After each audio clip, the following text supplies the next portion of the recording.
Welcome to On the Brink with Andi Simon. I'm so glad you've come today to listen or to view. I'm Andi Simon, and as you know, my job is to help you get off the brink. I want you to be a little like an anthropologist. Step back and see things through a fresh lens. The idea is that if you can see it and feel it, you can actually become it.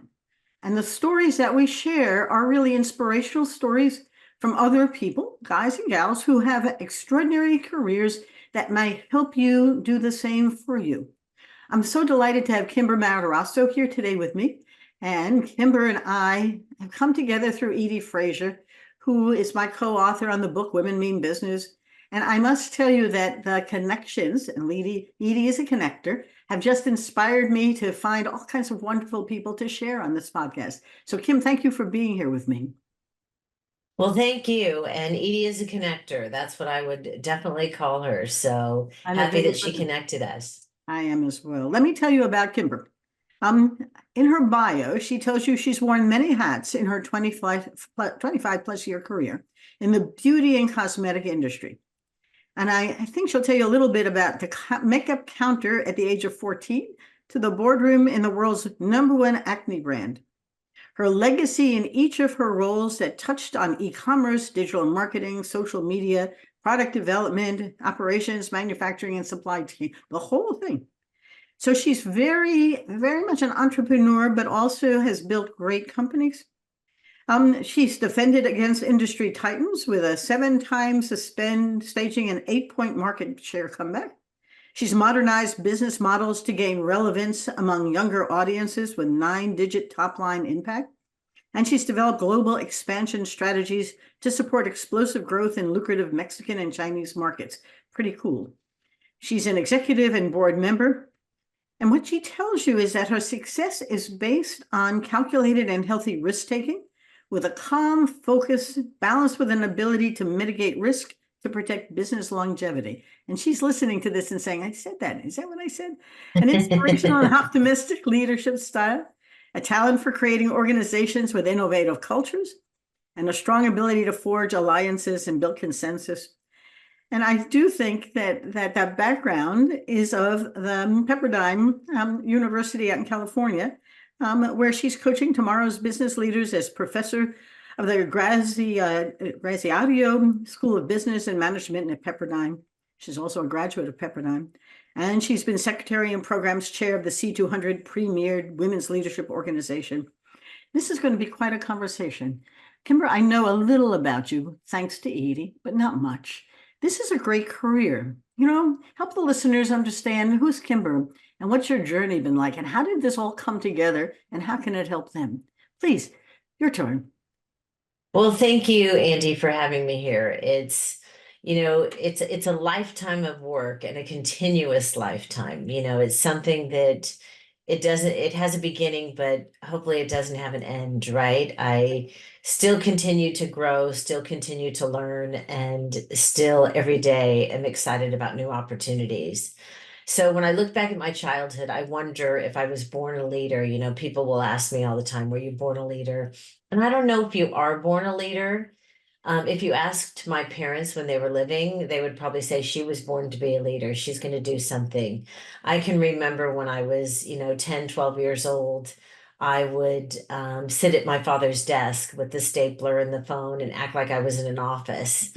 And so it's something that, I always kind of knew that I was going to be in a professional background, but I didn't have the role models in my family in professional jobs. My parents were, blue collar workers. They worked 2 jobs to support the family. I'm a baby of 5.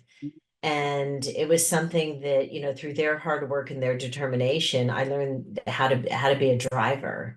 And I think that driver and learning from them and then adding the education into it really gave me a sense of what I could be and what I could do. And I look back at it now and think, I was so fortunate all along the way to make sure that, I had that vision at a young age. Now, as you're thinking back on it, though, we create this wonderful story of our lives. Who remembers what it really was? How did you get into the cosmetic counter?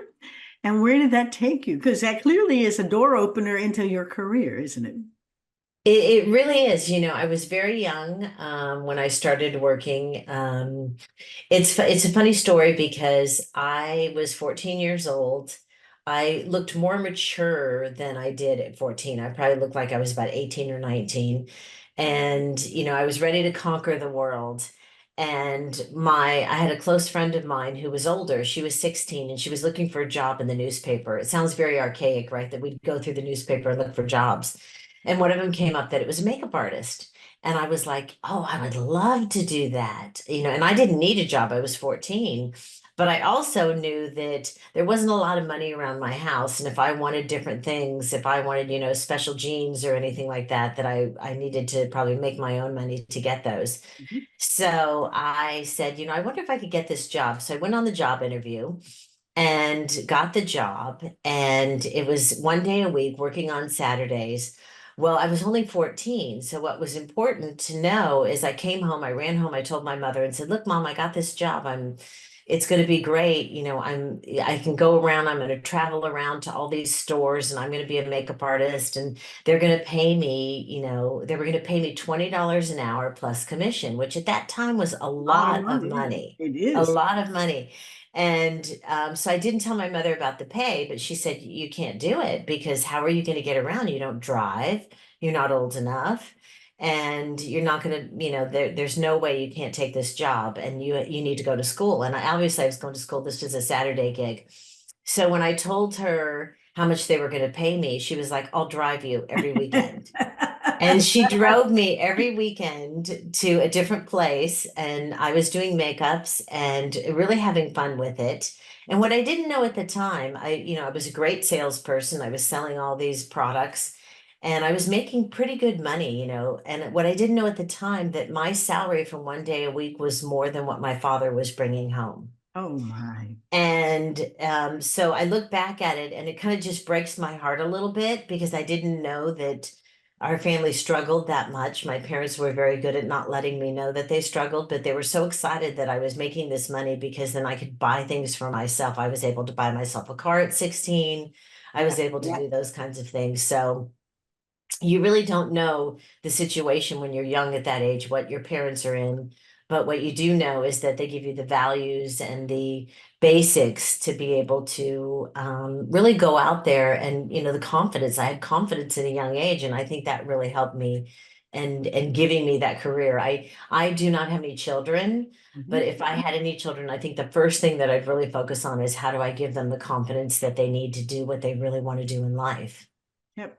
But in some ways, your mother's endorsement of what you were doing, with or without the salary that was associated with it, was humbling. I mean, she realized that there was something you could do, she couldn't, that she was going to help you do, and that collaboration became part of the way you saw the way things got done.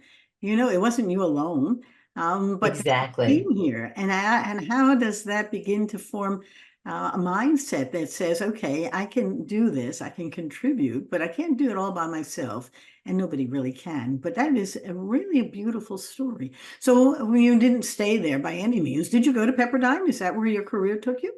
My career took me to Pepperdine, but not until I was 40 years old. So No, straight from because the. yeah, because it was started my career very early, right? I was, started at 14, but even, at 16, 17, 18, I was, working for L'Oreal, Eli Lilly. I was working for big companies and never went to college at a young age. And it was something that really was kind of hung over my head. And there was a project that I was working on at a company. I was a VP, and it was a project for J&J, and they had asked for everybody's CD. transcripts Yeah. to be Yeah. able to work on the project. And I was like, oh my gosh, I don't have a college degree. And at that time I was about 38, 39. And they were like, what? And I couldn't work on the project. And that just broke my heart. And I said, I'm never going to let something like that hold me back.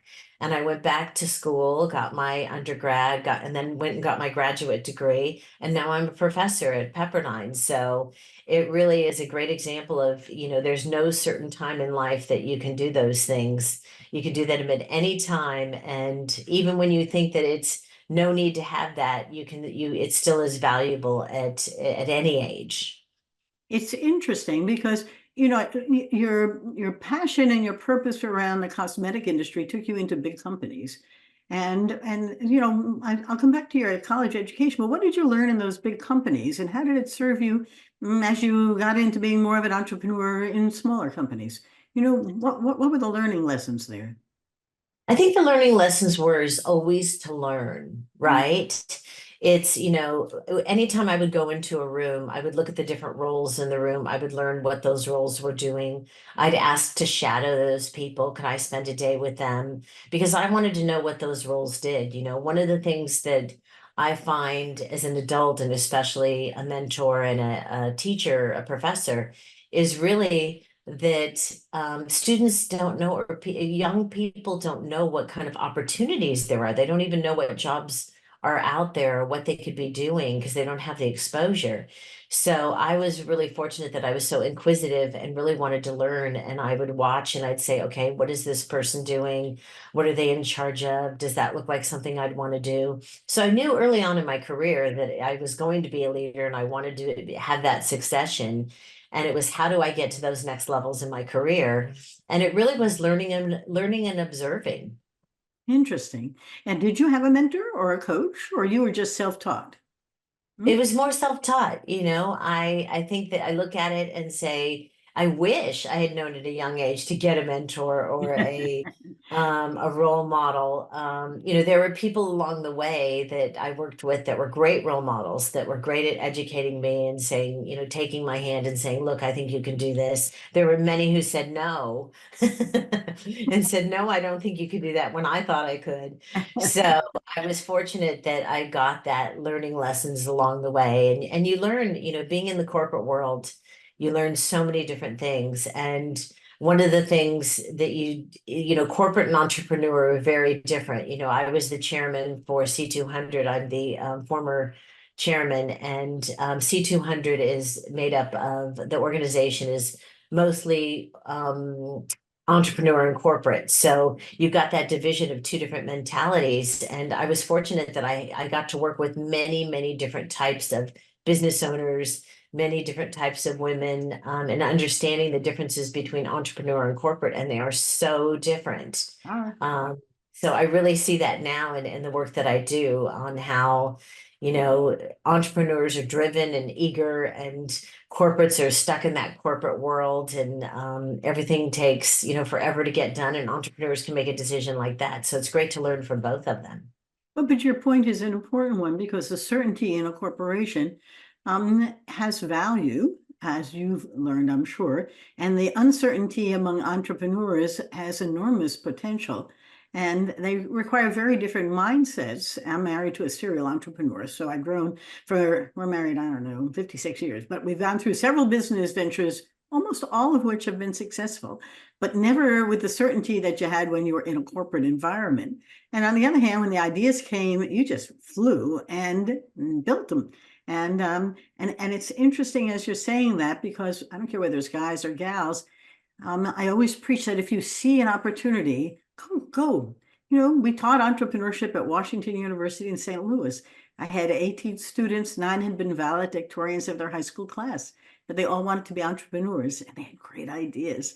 The question is, okay, what do I do with them? So it becomes an interesting opportunity to learn this. When you were doing this, did you see yourself on a path going somewhere, or along the way was it just great opportunities to learn things? I love listening to you because it doesn't sound like I knew I was going to be the CEO of. I just knew that I was having fun along the journey. What was motivating you? It was more that it wasn't like, hey, I want to be the CEO of this company. It was like, let's look at these roles and which roles in this company look fun and intriguing to me, and Right. which ones do I want to do. It's called work for a reason because it is work, right? It's not that you jump out of bed every day and go, yay, I get to go to work. But one Oh, of the I do, things but that's okay. that I do now, right? Me I'm too. fortunate now I do. But that takes a career to do that, right? That's right. And you end up giving back in your later years, which is great. But when I was younger, one of the things, like I said, was really looking at those roles and saying, what role can I have fun in? What role can I enjoy? And what role can I add value in? I wanted to make sure that it was something that I could add value in and be successful at. I didn't pick things that were out of my reach. And, sometimes they were a little uncomfortable, right? Because it was a goal that was overreaching that I didn't know how to do. But at the same time, you look for in a company, especially in a corporate company, you look for others to help you and build that network that can help you if you're struggling on certain things, because it's not that you can't do it, it's just you need someone to show you how to do it. Yep, Most of the time, absolutely. people, it's just learning, right? It's not that they're not capable of doing it. But having somebody you trust teach you is really important. I am curious, so you have, in your bio here, you had three very important things where you outdid the big guys and you grew whatever company it was multiple times. Were these, unique opportunities that you saw or something that you just saw differently? You're smiling at me, and I know. But when you say you staged an 8-point market share comeback against industry titans, or younger audiences with 9-digit top line impact. Give me a little flesh to that. How'd you do it? Well, I'm a marketer by heart. Like, Mhm. it comes in there. So it's really looking at facts and data and insights. Yes. And that's something, it's not luck. And people will say, well, it was luck that happened. No, it's not. It's really being able to see the indicators and things that you can challenge. One of the things I teach my students a lot is the SWOT analysis, right?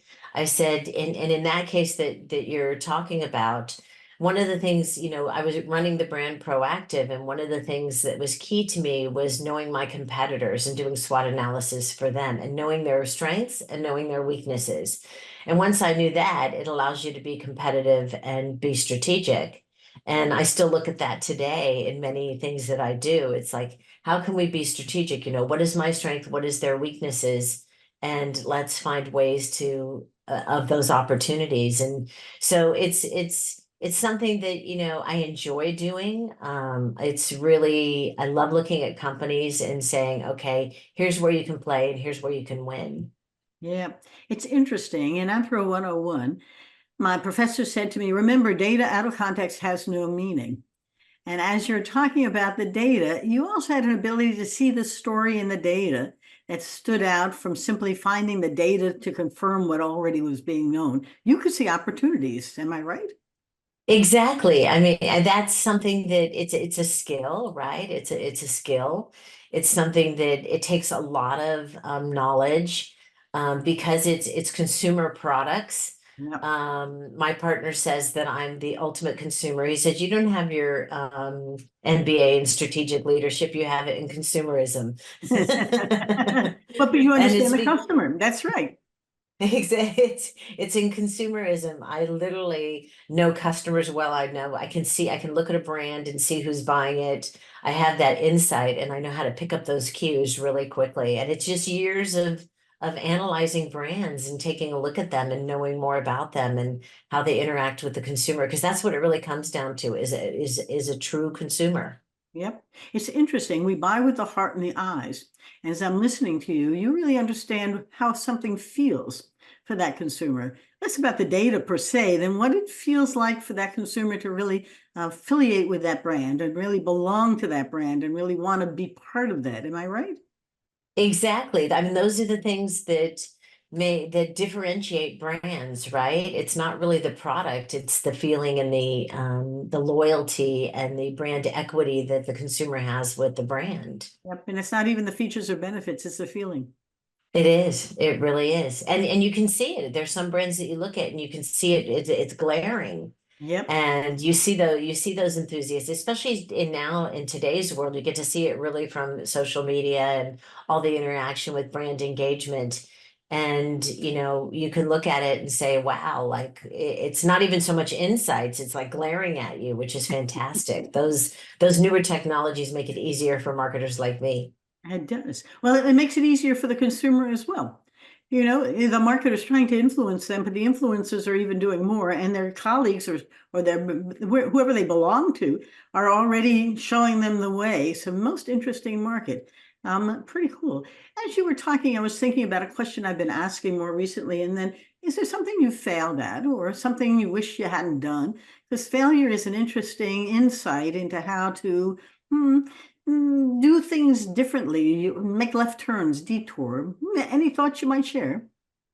There's always failures, right? You don't have successes without failures, and you learn from failures, and everybody says that. And there are times that, I've gone in the room and cried my eyes out and said, I can't believe that I made this mistake, or I didn't see this, or something like that. But I always say things happen. And the key is not about what really happened, it's how you get out of that. What are the things that you do to get out of that and become a success after that? So even in a company, everything's not perfect, right? And if you're running companies, there are months and days where business is not good and you can't figure out what's going on. Yeah. The key is analyzing, figuring out how do we get out of this, that it's not a rut that continues to decline. So I think that's something that everybody should be looking at is, not what happened, not focus on what happened, focus on how do I get out of this and how do I make it better and how do I lift myself even be stronger and better at it from what I've learned. There's a whole industry around mistakology. And I have two leadership academies, and one of the things we preach is try stuff. It may work, it may not, but you'll never learn if it would or it wouldn't without doing. Just be open enough to see what's the right data points to know whether it is working or whether you need to redirect yourself in some way. Because I wish the journey through life was one straight line, but it's hardly that.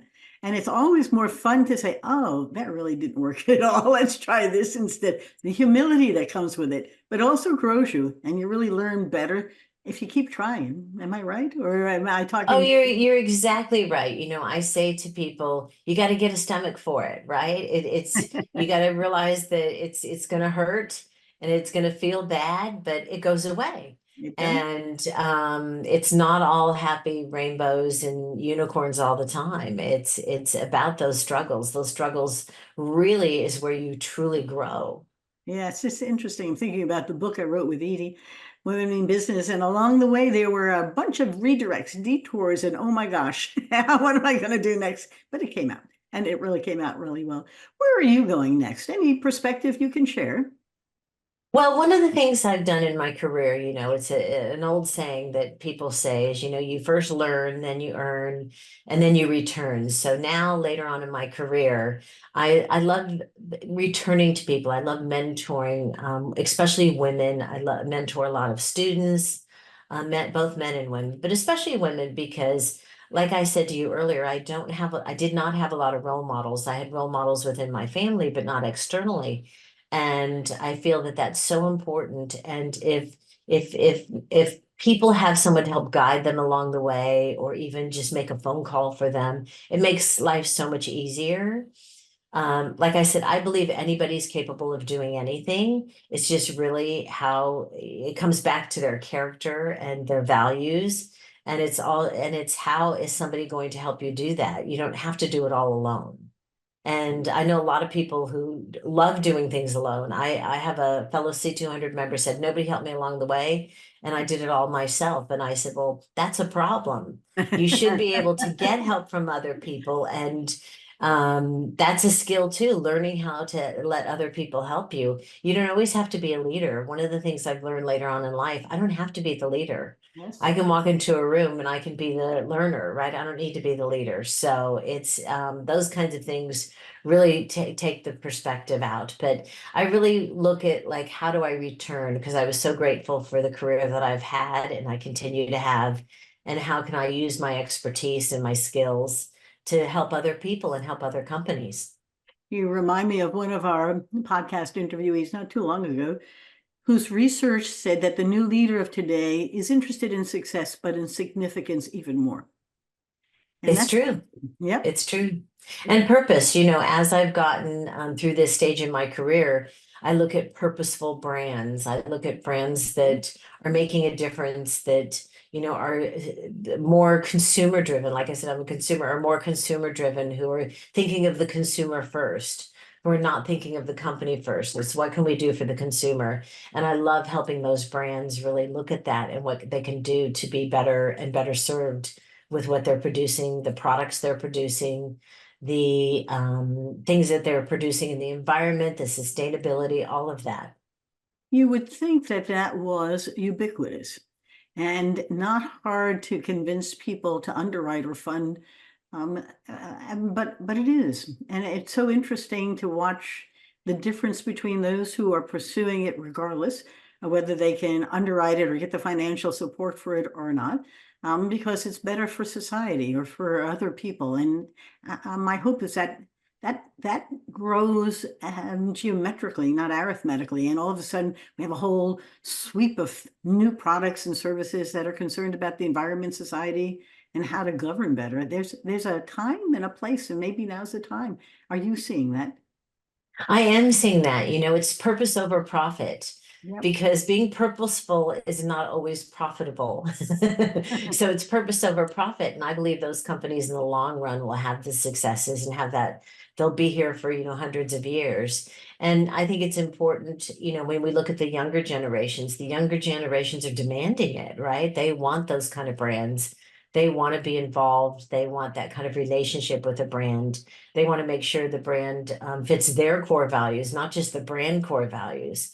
Yeah. So I think that companies, the more they do it, the more they're going to see consumers leaning towards those brands. I always say consumers vote with their wallets. Yes. And if you don't have the consumers and they're not voting with your wallets, then there's a big reason, and we need to find out what that reason is. And I see those younger generations leaning and just literally so attracted to these types of brands. Yeah, me too. And I think they're going to create them themselves if they don't find them where they're working. As I coach a lot of emerging leaders, and they're struggling with how to balance their purpose with the demands upon them within a company. And if they're in their own company, how to make sure that the profits come so they can have purpose as well. It's nothing is easy or simple. Kimber, I could talk to you for a long time. It's so beautiful to get to know you, but it's about time that we say goodbye. Do you have one or two or three things you want the audience to remember as they themselves begin to see things through a fresh lens? This has been terrific. What do you think they should walk away with? I think the audience, no matter how old they are, should always build their network. And when Mm. I say network, I hate the term network because it sounds like, and most people go, I hate networking. I don't want to network. So I'll say build a community around you that's going to foster you, mentor you, and grow you and teach you. And you can give the same back to them. I think if someone had said that to me when I was, 20 years ago, 30 years ago, I would have had even a bigger career path, and it would have been much more interesting along the way of what would have happened and what I would have been capable of. But I do believe that it takes a community, and it takes a community of people and relationships to help other people grow. And I encourage anybody at any age to develop that. I see so many people that get to, in their 50s or 60s, and they'll say, I don't have any friends, or I don't have any mentors, or I don't have anybody to help me for this next stage. And that's really sad. You have to start young, and there's no age, like even if you're older, you can still do it. But nobody needs to be lonely and try to do it all themselves. But I've often met at meetings and stuff, women who have said to me, in particular women, I go into a quote unquote networking event and I don't know what to say. They're mostly guys there and I don't know where to begin. And I said, so practice it ahead of time. It's a role that you're going to play when you walk in the room. And what is it you want them to know about you? And what do you want to know about them? And how do you begin to build a community when that's not naturally part of your community, but you can? And it's no different than any other new thing, golf or tennis, or and that you've got to learn, got to practice a little bit. But there are also people who can coach you, and you don't have to go in alone. I love Shelley Zallis, The Power of the Pack. Go in with a whole bunch of folks and see what happens, to open it up, Because one is important, but a whole bunch of folks will help you transform the whole environment and make it a community that loves you. We can't wait to see you again. So I say that as I look forward to my next networking event coming up next week. And I'm like, oh, and I'm going, I love it. But I do. And I walk away with all kinds of new things to learn. This has been such fun. Do you, now that you're doing what you're doing, do you do consulting or do you want people to reach out to you? I mean, is there a way of getting your mentorship?